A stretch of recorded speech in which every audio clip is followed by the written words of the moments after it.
You know you've always wanted to build it, the cheapest brand new PC money can buy. So here it is for your viewing pleasure. Desperate times, desperate measures. And all for under £85 including delivery. You could install a free OS like Ubuntu 14.04 32-bit as you can see on the screen, or Windows, but unless you already have a licensed copy, that will set you back around £70 extra. Wanna see how I did it? Don't go away.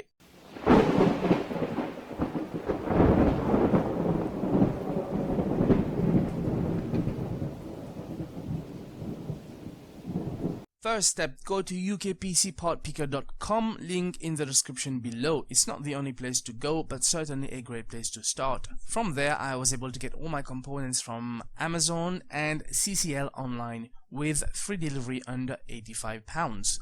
A special thanks goes to Joseph here from CCL Online, reference number 2447386, who kindly gave me a few pennies discount extra and free delivery after I explained I was on a tight budget and would be making a YouTube video out of it. So I definitely recommend you check them out. I do get my components from them quite often, and so far I've had no complaints. Guys from CCL Online, if you are watching this, let's talk. Starting with the case, I chose the CIT 1019 Black Midi Tower case from CCL. It's really lightweight and certainly of cheap quality build, but isn't bad looking. At only $17.94, this bad boy also came with a 450 watt PSU, and now it's a question of faith that it doesn't accidentally set the whole universe on fire. Moving on to the CPU, we have the AMD Sempron APU 2650.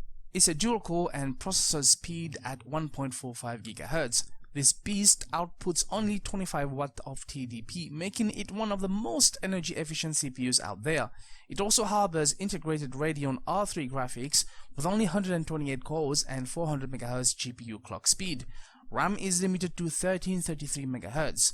At only £19 including delivery from Amazon, this is the cheapest and lowest denomination of the AM1 platform. For the motherboard, I went with ASRock AM1B-MD Edge. It's a micro ATX board with HDMI, DVI and VGA ports, rocking only 2 SATA ports and 2 RAM slots. At only £24.60 from CCL Online, this board could be considered overkill for this build, as there are cheaper boards out there for under £20, but they do not come with any HDMI ports.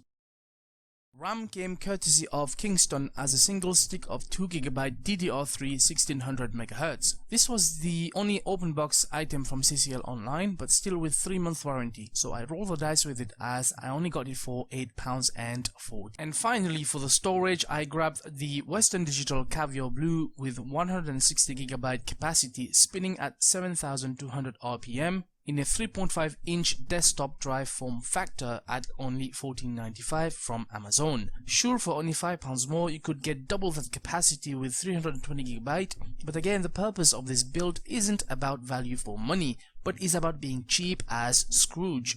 So there you have it, a completed build which will theoretically be just enough for normal computing needs. Not much cable management options are available, but using some tie-ends and the 5.25 drive bay, I was able to tidy the cables as much as possible. Also note that this case comes without any additional fans.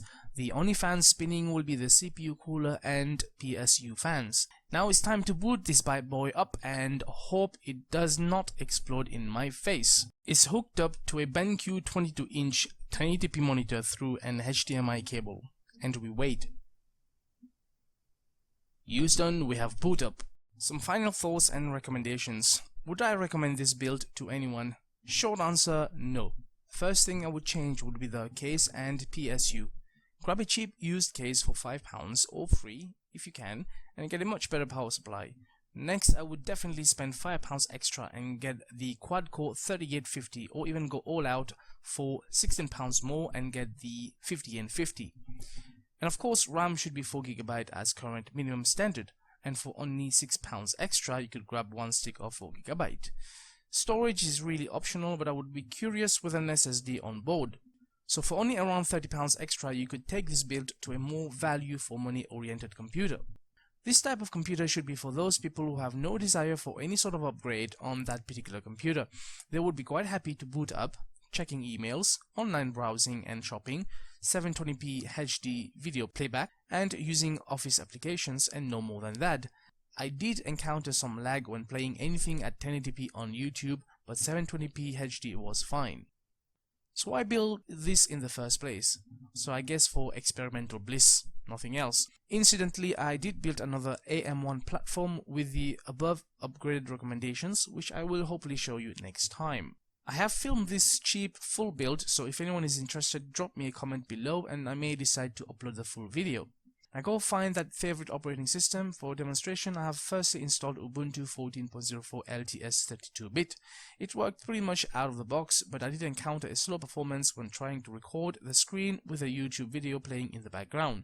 This may be due to the driver issues, but I did not stay long enough to troubleshoot. As you can see from the screen, there is only 1.4 GB of RAM available since the APU chip reserves 0.6 GB for graphical abilities.